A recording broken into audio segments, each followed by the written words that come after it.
just come forward, or move the microphone towards you if you like. Okay. Can you hear yourself? I you hear me? can. So ideally, for some reason that's dropping out. I don't know why.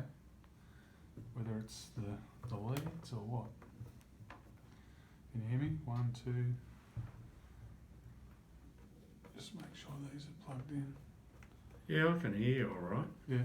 Okay. Now I can hear myself better. All right. Are you happy? I'm as ready as I'm ever going to be, mate. All right. So I'm gonna hit roll on the tape on this thing. So this is just a general conversation. Yep. So for the benefit of the recording, today on the Leon Drury podcast, Manufacturing Conversations, I got with me Fraser Nelson. Fraser Nelson, I hope I can call him a good friend. I don't know about good, but carry on, yeah. We've known each other for some time now and worked in a number of organisations together, either at the same time or at different times. And Fraser is another one of these guys who I'd definitely say has forgotten more than what I know. And I wouldn't sort of... I'd be a bit ageist if I started to say that the older he gets, the more he forgets. But he remembers more about the things that I've said than I think I remember. So just to thank you, Fraser, for taking the time. We've spoken about this for some time to get you on tape, to try and download some of your thoughts and some of your experiences. You're lucky number 2. Whether that be lucky or not, I don't know. We'll see. Only time will tell, Leon. So, Fraser, I know quite a bit about your background, but there's plenty of people out there that don't. Can you start with, where you started your career in manufacturing and give us a bit of an insight on your background? Yeah, sure, Leon. Dare I say it, the 1st of February 1967, I started an apprenticeship at carpet manufacturers, more generally known as Highcraft Carpets in Five Dock. I had worked there leading up to Christmas the year before, as just my mother worked there and she got me a job helping out, doing some work just as a school kid. I guess I should point out that most of the jobs I've had throughout my life have been because other people have told me to do something. I was going to say, I thought it might have been your mother getting you your jobs. Well, you will laugh about this, but I was quite successful at school, but I didn't really like school. So in the Christmas holidays in that year, 1967, a week to go before school went back, Mum walked into the lounge room and said, "Fraser, you're either going to go to work on Monday or go to school." Now, times were good in 1967. I applied for a variety of jobs, one of which was at the carpet factory, got an interview, took the job. Why did I become a fitter? I knew a lot of guys through ice skating and ice hockey that were fitters. I thought, that seems like all right, I'll give that a go. The reason I say I've fallen into most jobs, when I got into teaching, that was my wife. "Here, Fraser, there's an ad in the paper for teachers, why don't you do that?" Now, the reason behind that was I was working 13-hour days, 13-day fortnights, installing some big machinery, so she thought it'd be nice if I was home every once in a while. And then over the years, that's really what went. Before I went into teaching, I always worked at the carpet factory, but I often had a second job. Pretty hard to understand these days, but then sometimes I think I've still got second jobs. Anyhow, I worked also at Gadsden and Hughes, which made tin cans. Roberts Engineering, only worked there for about 3 weeks because 2 blokes started having a fight over a 1/8 drill, and I thought, no, it's time. This is not for me. It was a bit of a jobbing workshop, and it was pretty competitive. Beacon Cables and Westfield Shopping Centre before I went into teaching. Then teaching, 1978. Why do you remember dates? The 3rd of the 4th, 1978, I started teaching at Penrith TAFE. I thought, how did I get into this? But, probably most importantly, through all the things I did, in 1988, one of the guys I was working with was asked if he wanted to go and work on a computer managed learning project in hydraulics. And somebody you know, Sam Formosa. Sam had just been transferred to Mount Druitt from West Sydney or Petersham at the time it was, and he didn't want to go back into town. So I just said, oh, look, I'll do that, I'll have a go. And that really started me onto the path towards what I'm doing now. We did the computer managed learning project, which was really very good, except the system wouldn't allow it to happen. It was supposed to be a self-paced learning project, but the system insisted no matter how quick you went through it, you had to sit the final exam on the set date. So you could finish, it was really a 6-month post-trade program. You could, well, I know one guy who's now a teacher at Mount Druitt, he finished it in 3 months, but he still had to come back 3 months later to do the final exam to pass. You know. Seems like it's been pretty common, particularly with TAFE, that everything is set on a schedule. You can do whatever you like as long as you actually meet the schedule. Yeah, it doesn't matter what you do as long as you conform. Yeah. Anyhow, that then led to, so I got to know some people. TAFE was divided at that time into schools, and fitting and machining was in the School of Engineering Trade, so I got to know people there, and on the 13th of May 1996, it really does worry me that I remember these dates, Leon. Your memory's better than I thought. Yeah, but useless things. I went to Bankstown to work on aligning our existing curriculum, which was modules, to these new things called competency standards. Now, I technically never went back to teaching after that, although I had a couple of very short stints at one time, but not much to speak of.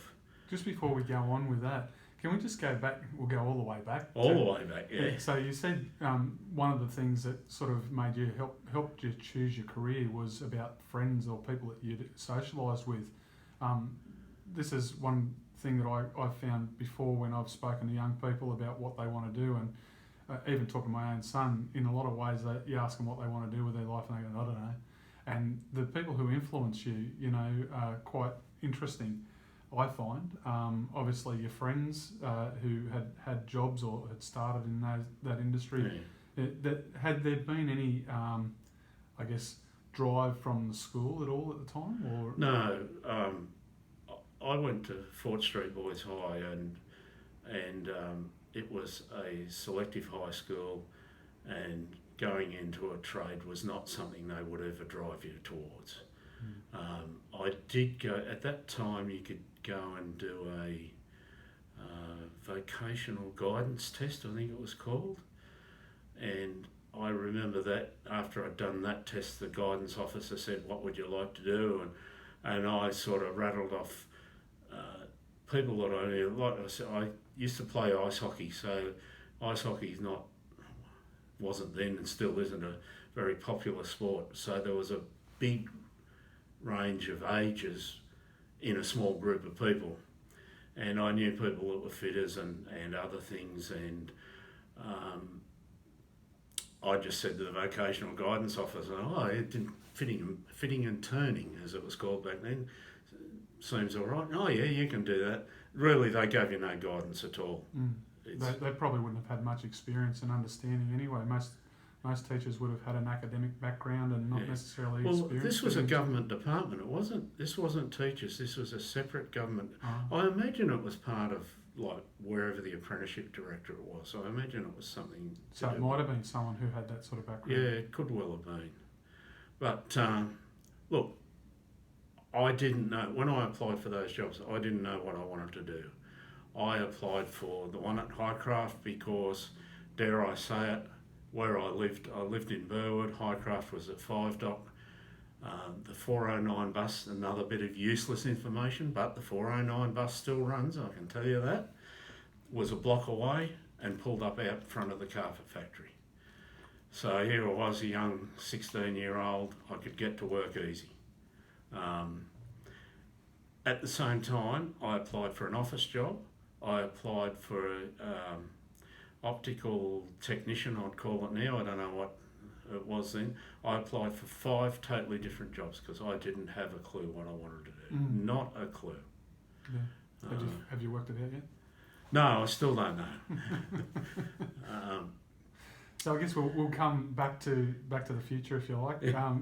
Back to the vet sector and your experience as a teacher, and maybe you can continue the story from there. All right. Even as a teacher, while I was off doing the hydraulics project, I went back one night a week to teach some post-trade students, and my head teacher at the time was going to retire, and they didn't know that there was an issue around the grading of the position. So I came back into the office one day and sat down, and I think there was 13 of us there then, and we're sitting in the lunchroom, and they said, right, Fraser, we've all decided that you should take Lionel's position and fill it for a little while until they appoint somebody.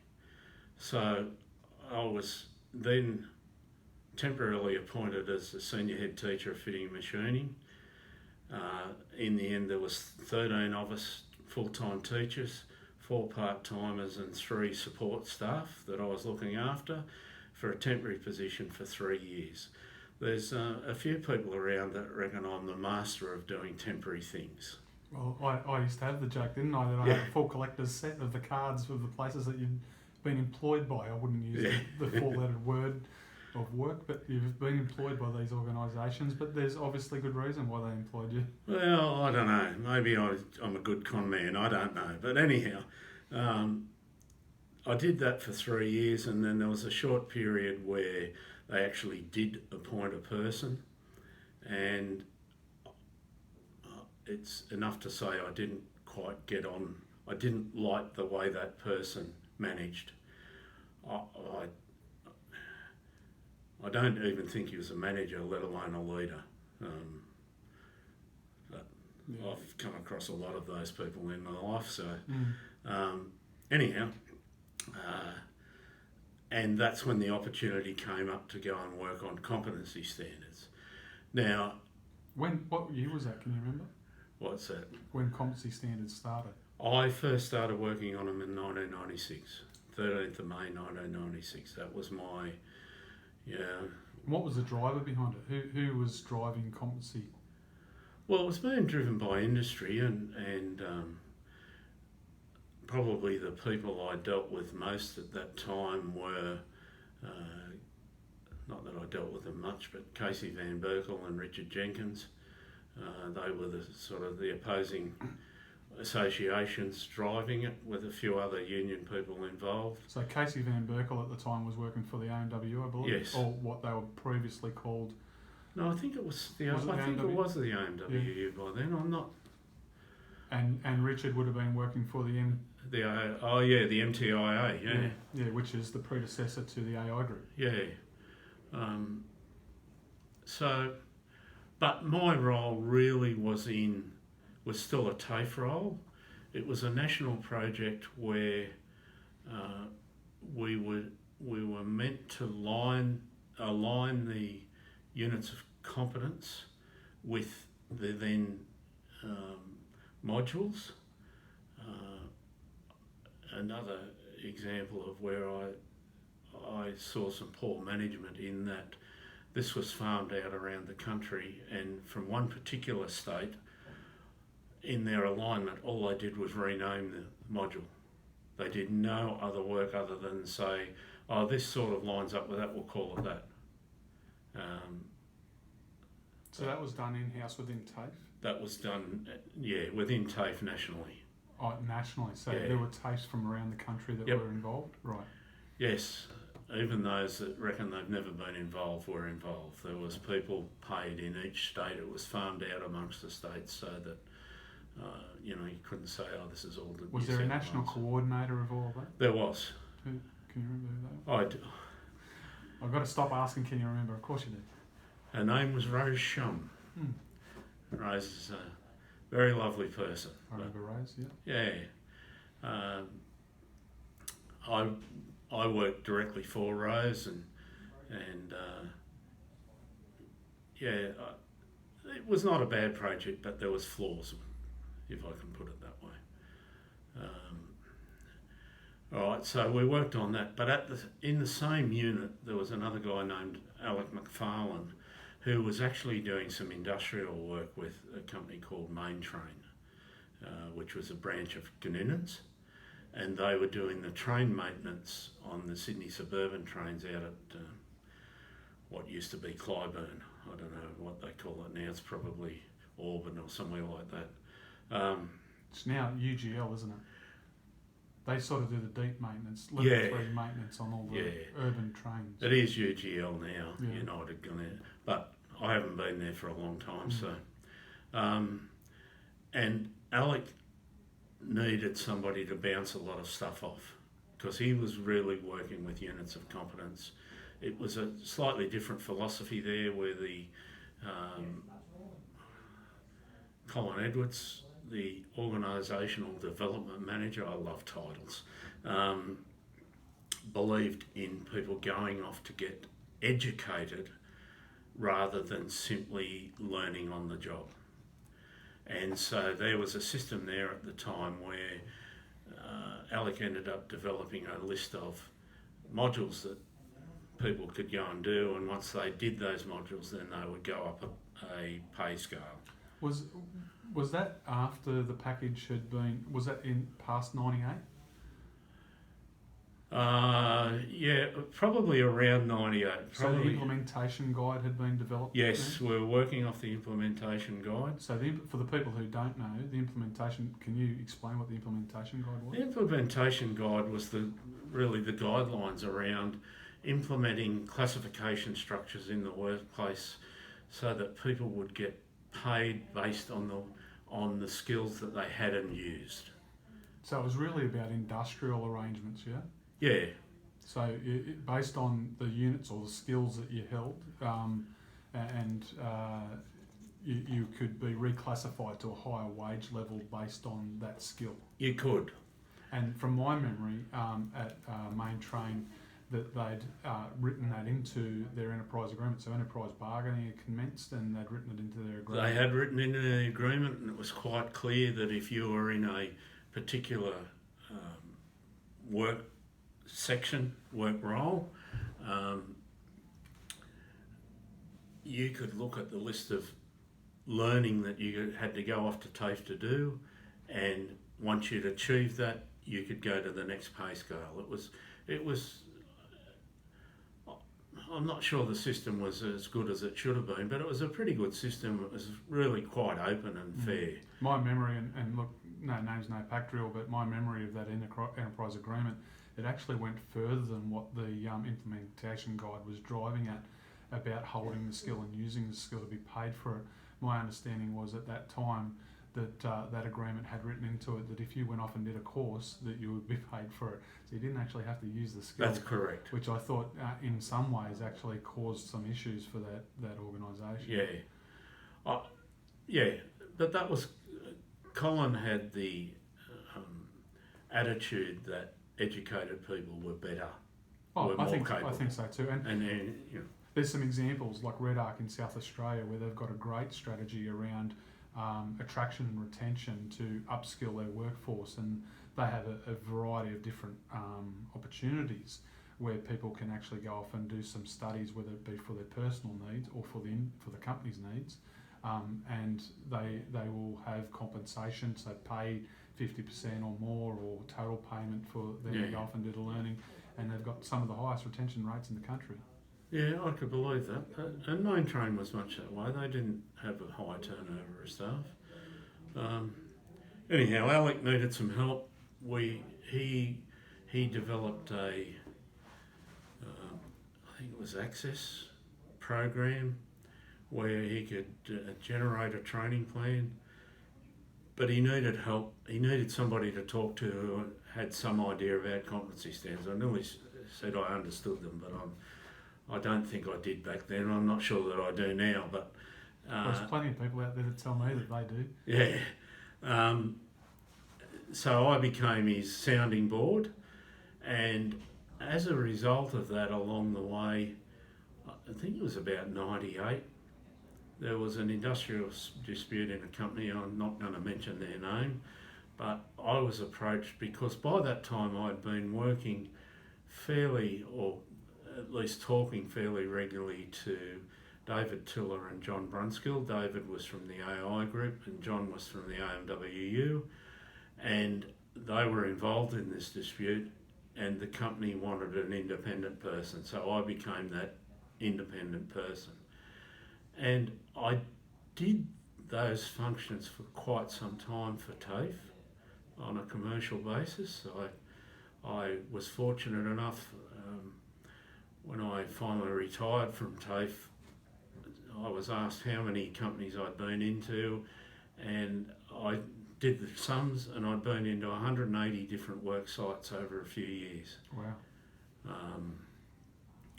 Met a lot of good people, met a lot of good managers, and a few good leaders. I have this issue that I think there's a lot of managers around, but I'm not sure that there's a lot of leaders around. Yeah.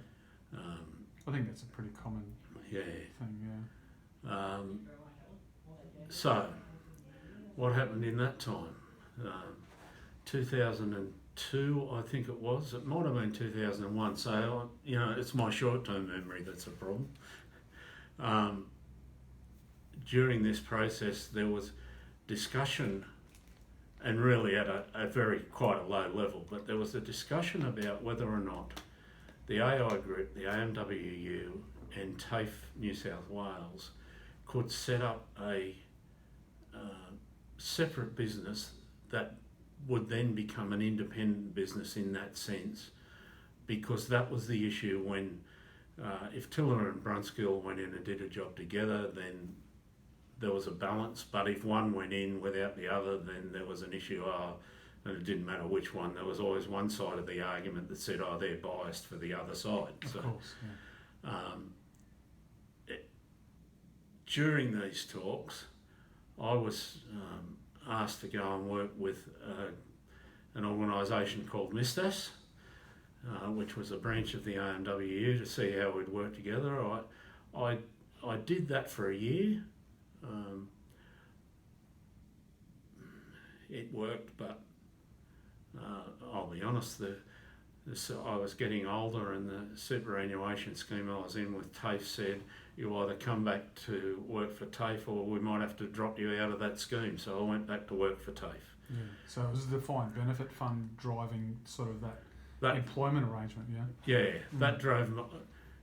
I'd actually, to go and work for MISTAS actually took half long service leave, half-time long service leave, and that continued to pay my share of the superannuation to keep it up.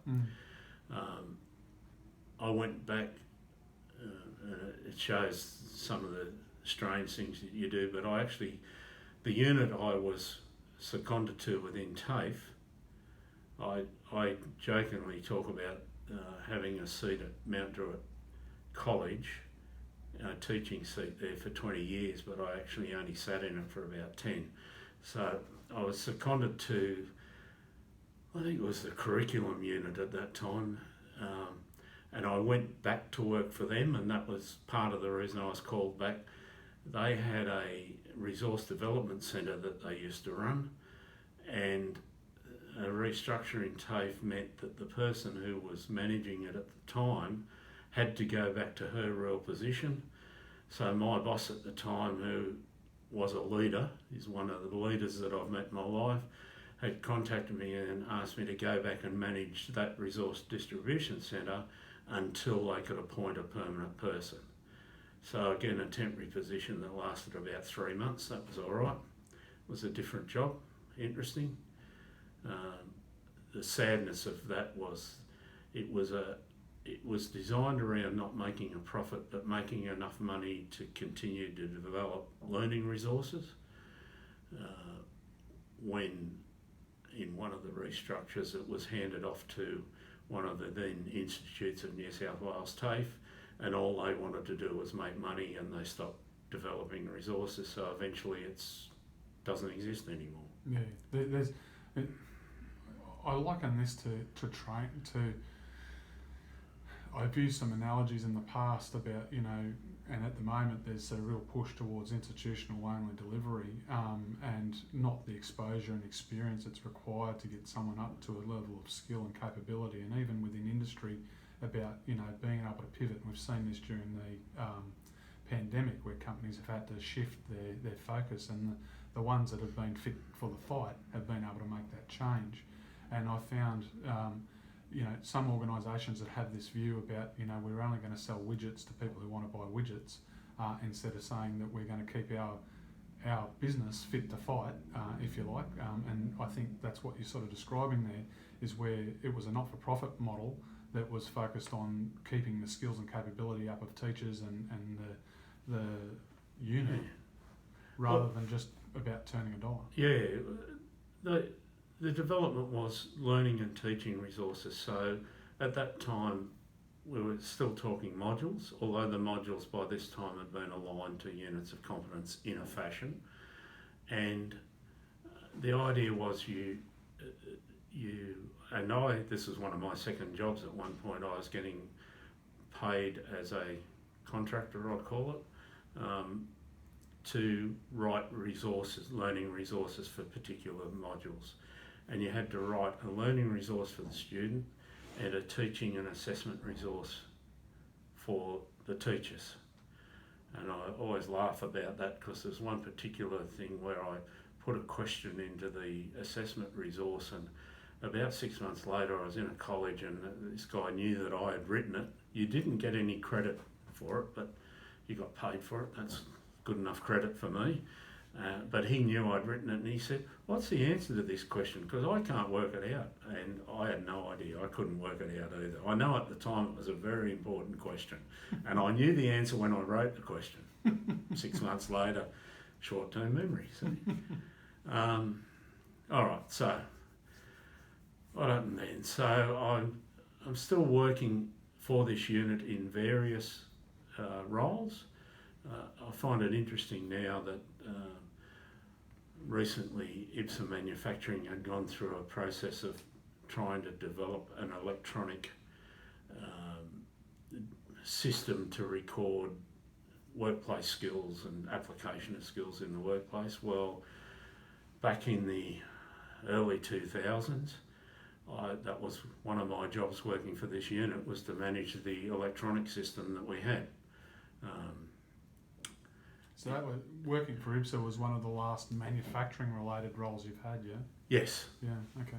Yeah, but I wasn't involved with that with this. This was back in my TAFE days, where we actually had an electronic system, but it wasn't supported because it actually cost money to maintain it and promote it and do all those things. So another thing that fell over. And again, the amount that was charged for it didn't even really cover the costs. It sort of, with a bit of luck, it broke even. But a lot of those sort of systems, they require a business model that goes alongside it that actually makes it easy to maintain. Yeah. So, working in that role, I worked in a few different roles in that organisation, and the statewide program manager position came up. I eventually applied for it, thinking, oh well, I'll give it a go, and I got that. Now, the only reason I really brought that up is part of that role was having to go to talk to the industry skills councils about state accredited courses. Now, Bob Payton was the CEO.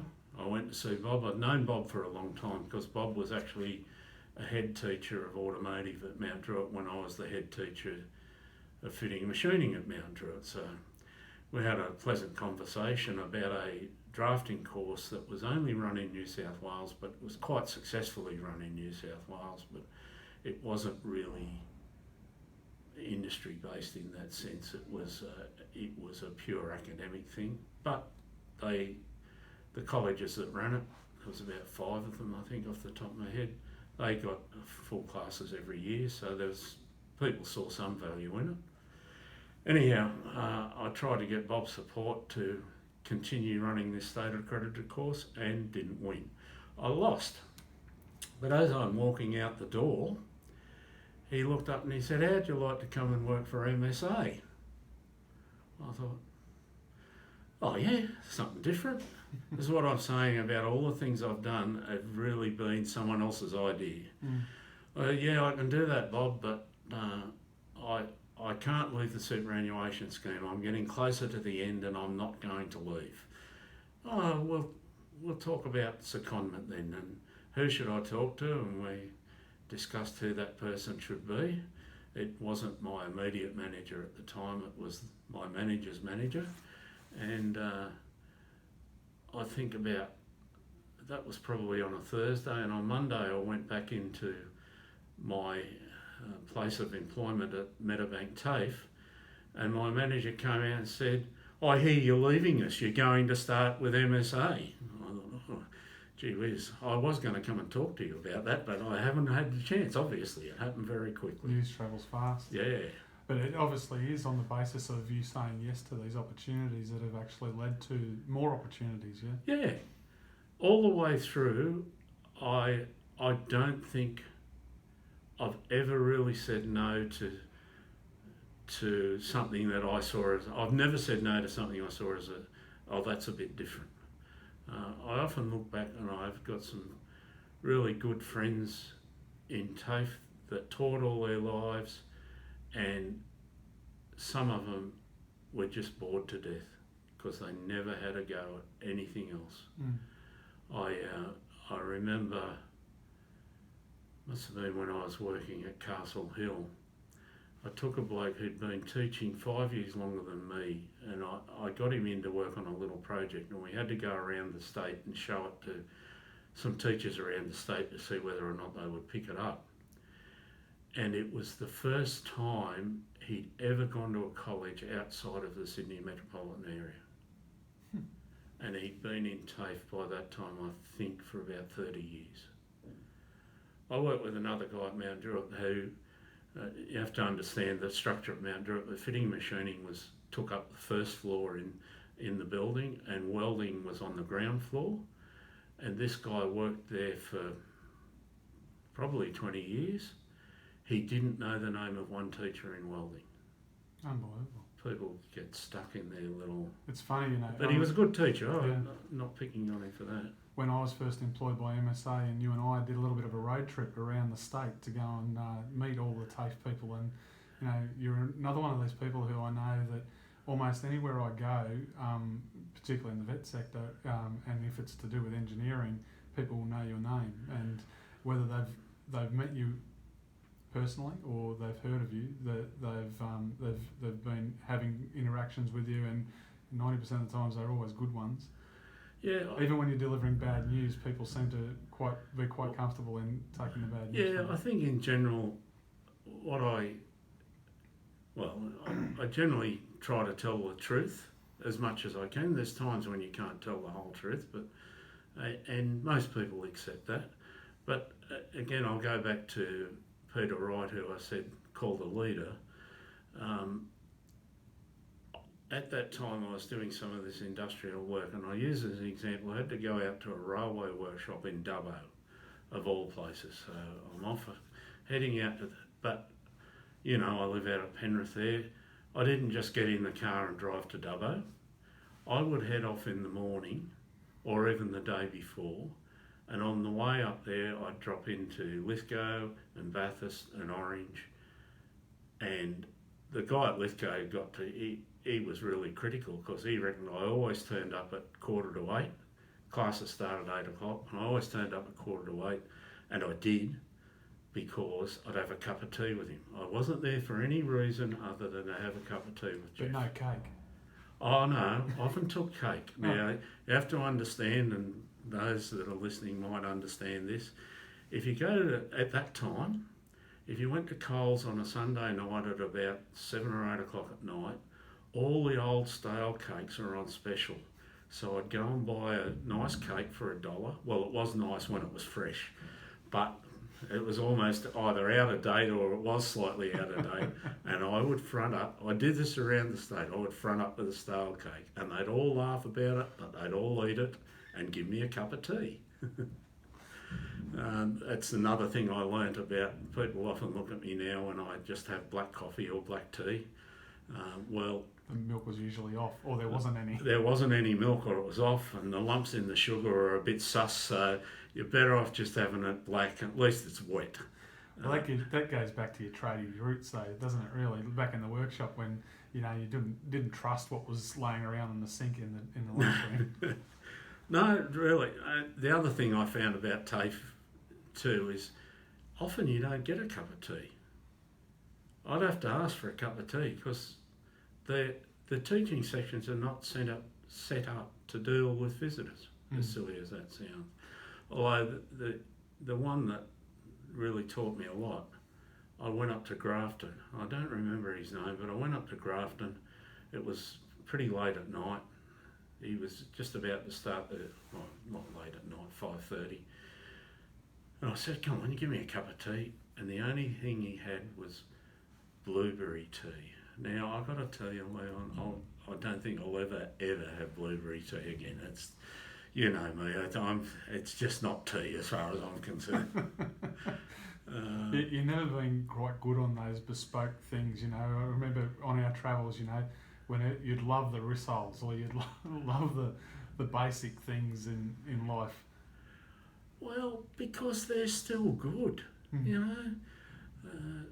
like you say, the West Leagues Club in Tamworth, well, they have rissoles. What else do you need to eat? Yeah, I got my just desserts, didn't I? I got some fancy pork dish and you got rissoles, I got crook and you didn't. That's right, yeah, good food. But yeah, probably, this is an aside, but my only regret is that I never got to Broken Hill in New South Wales. I think I went to nearly every other college that had metal trades in it, but Broken Hill was just a bit too far away and it was hard to justify. Just before MSA wrapped up, you did get the gemstone stuff. I'm surprised you didn't get a trip out of that. I thought you would have went to Broken Hill for sure. Nah, never got to Broken Hill. I'll get there one day, but I always laughed about that in the alignment project back. It started in '96. I'm not picking on Rose for this, but anything that had to be done in Sydney I could do. Anything that required a trip Rose had to do. And I always went on about going to Perth. And I never got to go to Perth for that project or for TAFE. But then when I joined MSA, I eventually went over to Perth to talk to the engineering group over there, and I scanned and sent Rose a copy of my boarding pass. Just thought I'd let her know. I got here eventually. Yeah. Did you frame it? No, you got plenty more of them. Plenty more of them since then. Yeah. So just on that point, you're talking about the travels, and one of the things that I find is really key to one, leadership, and two, about engaging people in the vet sector is talking to industry. And you spoke about how many companies you went and visited in your time. And can you tell me about, Bob Payton, talking about Bob Payton, and I'd like to get Bob on this podcast sooner or later if I can. I'll have to track him down first. Yeah. Just about, he had a saying that he wanted to, and it's something that I've tried to adopt, about making industry informed and demanding consumers of vet. When you've been talking to industry, how informed and demanding were they? In general, if they have a training arm or a training section, they're reasonably well informed, but the vast majority, it's just, I send the apprentices or people off to TAFE to learn. I don't want to do, I don't know about that. And in fact, the impression I've been developing over the last few years is that industry in general doesn't understand that they're part of the training. So we're supposed to have industry at the centre of the vet sector now, and I noticed there's a new review just been announced. So next year we'll be into review again. I don't know how many reviews I've seen. I've been in my job now for just over 10 years, and I've seen review after review after review. I'd like to see it settle, but it doesn't seem it's going to happen anytime soon. So, and particularly with the new model, you know, we've had SSOs, skill service organisations, and we're now moving to SOs. We've got a couple of pilots running at the moment, and I think, and at the moment you're working with Skills IQ, and I believe they have one of those pilots. We're not seeing, and they're talking about a more, and this came out of the another review. I'm trying to think of the name of the review now, from the gentleman from New Zealand. It escapes me off the top of my head right now. It will come to me. But the Joyce review. And so the SO model come out of the Joyce review, and we've now got a couple of pilots running, and there's some indication that we might be moving towards SSOs then coming to SOs. And conversations that I've had as a chair of an industry reference committee with ASIC, the AISC, has been focused on who they're going to get into their industry reference committees, and they're talking about CEOs and so on. Have you found many CEOs that have been really au fait, particularly with vet? You know. No, that's a short but very quick answer. I won't mention them, but the industry reference committee I'm working with now, there's 11 people on the committee. And I would say out of the 11, 3 of them have some idea. I'd say the other 8 are just there because somebody from their organisation has to be there. Right, and the people who have got an idea, what's their backgrounds? Well, it's hard to do this without mentioning names. Yeah. We'll try no names, no pack drill as they're currently in the frame. One works for Queensland Government and has been involved around the vet system and the Queensland system of vet delivery for quite some time, so he has a pretty good idea. Another works for the Department of Defence, involved in their training arm, and has a pretty good idea. The third is, and I might be being unfair to the others, because I, unfortunately, having only taken this job on 6 months ago, I actually haven't met most of these people. But the third person is from the union movement, and he comes across as understanding what it's all about. Yeah. So you can't, from my experience, and I'll let you continue in a second. From my own experience, I remember when I came into this job and someone had mentioned to me this role was going, and I didn't realise at the time that I'd had almost a perfect apprenticeship to get into the job, because I'd worked industrially, I'd worked for an RTO, I'd actually been a tradesperson and worked on the tools. I had some understanding about legislation and the framework of conditions for both industrial relations and licensing and the training sector. And my experience from being a chair of an IRC as well, I've noticed that there's people who have come purely from industry, who don't necessarily, apart from being a user of the system, have really no understanding about the nuances and difficulty in the system, and some of the, I guess, rhetoric that's been out there in recent times about the speed to market of a lot of the things that some parts of industry are saying, we want this and we want it now, that they don't quite understand the hurdles that are involved in getting to the end product. I don't know if you have any comment about that. I think in general my issue is that a lot of it is driven by people who've gone through an academic pathway through university. I have an opinion about the TAFE system in general, the public TAFE system, that it's there to educate you about your vocation, not necessarily to train you. I think the employers are supposed to be there to train. But when you've gone through a university path, you've got your job because you've got your piece of paper from the university, not because you have any experience. And yet vet qualifications are about an experienced, competent or capable person. And I'm quite okay with competency standards and units of competence. I think the error that happened as they've been introduced is that people don't look at the curriculum side of things and how people are going to learn about their vocation. TAFE's not the training arm, you know, and I think I've said this the year before.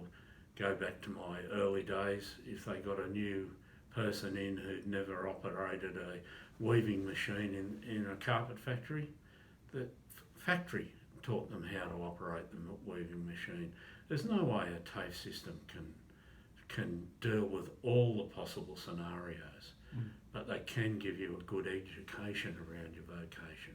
Yeah, and that's really where it starts, doesn't it, for these organisations. A registered training organisation should really focus on the knowledge component, and do some exposure work. And I've had this discussion with you and others before about, you know, what makes an apprentice, and we've seen good and bad in industry with apprenticeships.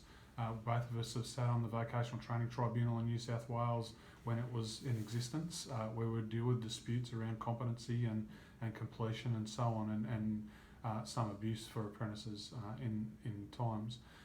But generally, when we see the sign-up of an apprentice, from my end of the thing, it would be, we'd expect to see 75% of their training plan relative to the workplace. Would you agree with that? I would definitely agree with it, and I see that as a big issue now, that even to the point of people saying they can deliver, the TAFE people saying, oh, well, we're the ones that make them competent, not the workplace. Well, you know, you spend around about 1/6 of your time in the TAFE college and the rest of your time at work. So if you're not learning at work, what's an apprenticeship for? I don't. I'm mystified by it. I'm also a bit mystified by believing that TAFE is there for the education arm. What I see around the colleges as they're being restructured and told they've got to do things cheaper and better and all that, is they still do all the practical, and they take learners who are often not the best readers in the world and say, now you've got to go and learn this stuff yourself, you've got to read all about it yourself. A couple of dangers with that is that Mr. Google doesn't always tell you the correct answer, but it'll always give you an answer. And I still believe, even as a teacher, I learnt far more during the theory or the discussions in a theory room than I did with anything else. And I like to think the students did that. I'll go back as an example, that hydraulics, computer managed learning hydraulics program I talked about. Now everyone worked individually. We had developed some really good resources for that. But if you were in that room and there was something you didn't quite get, my role was then to talk to you about it and try and give it to you in another way. That's what teaching's about. If you can't learn it one way, try a different way. Yeah.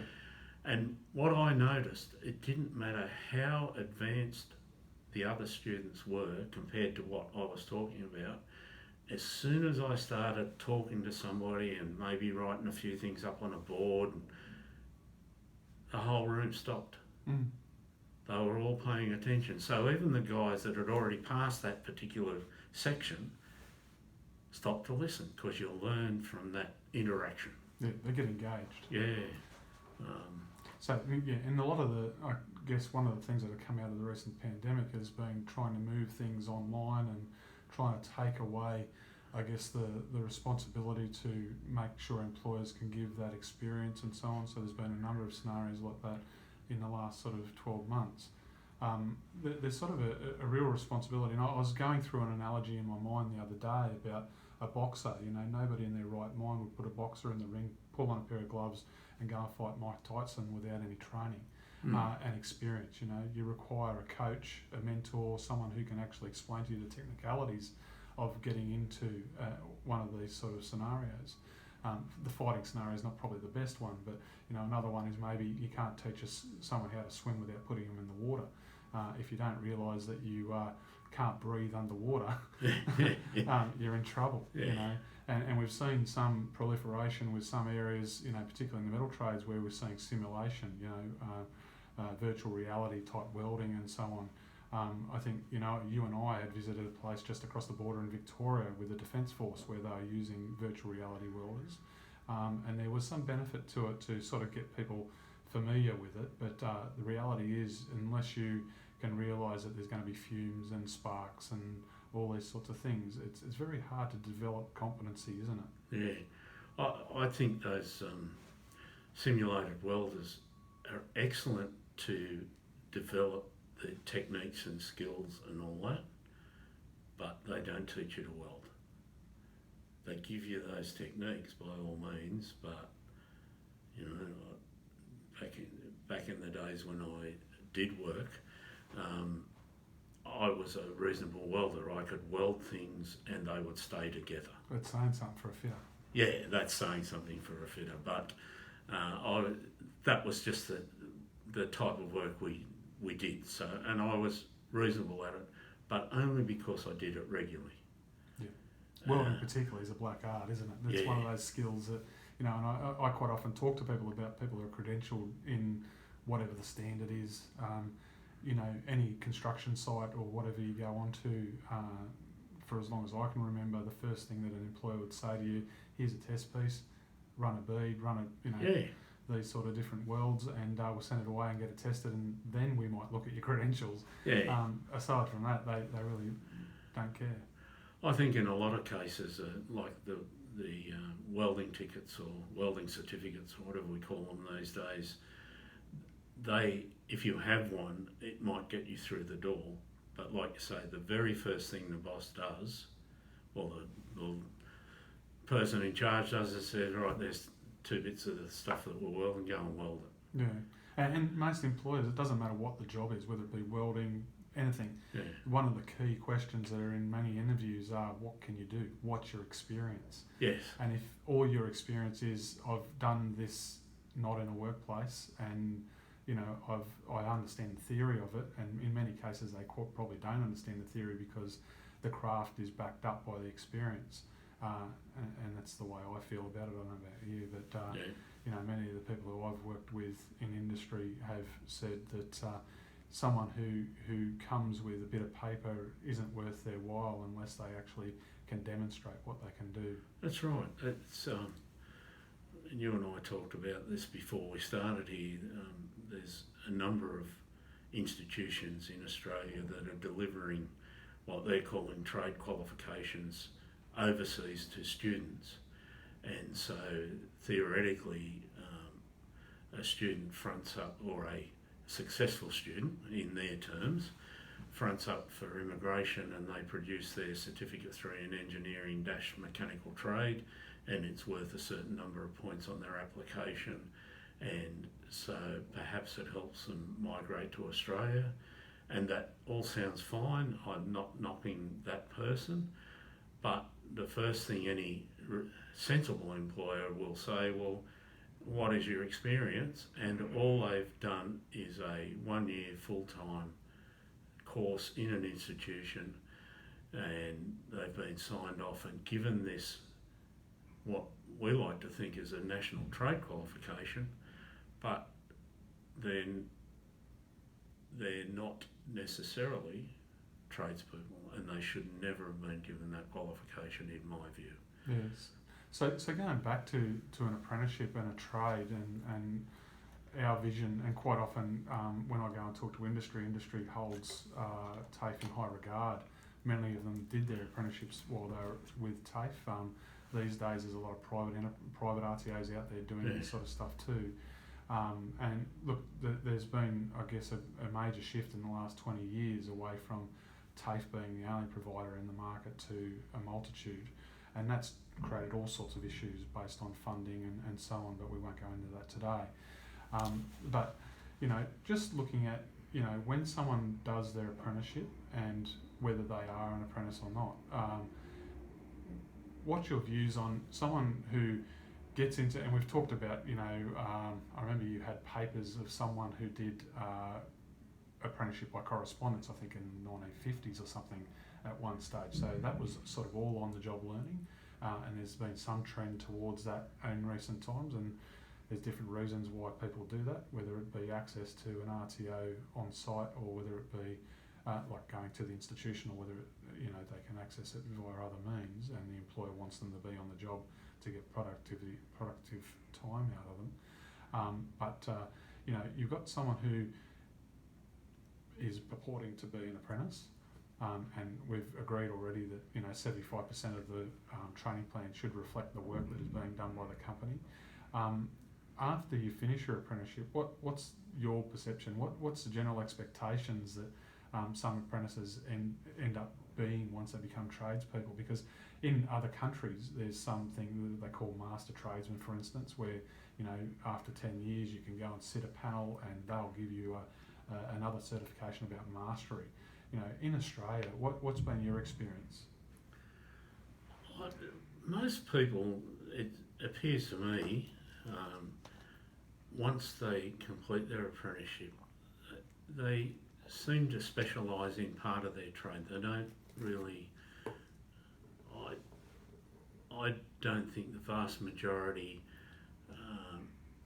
perform all the skills of their trade. I don't think there's many companies now that have the opportunity for somebody to do that.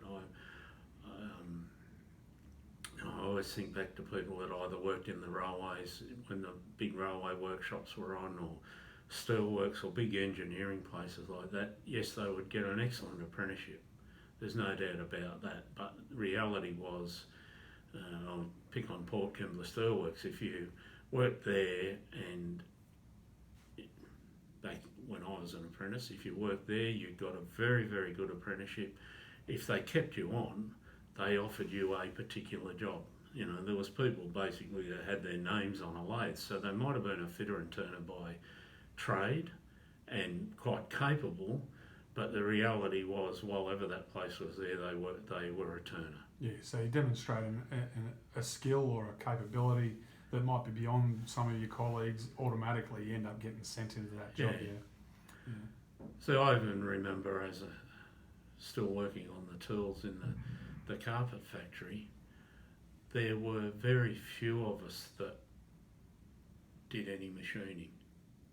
So there was about, I'd say, 20 fitters in the place.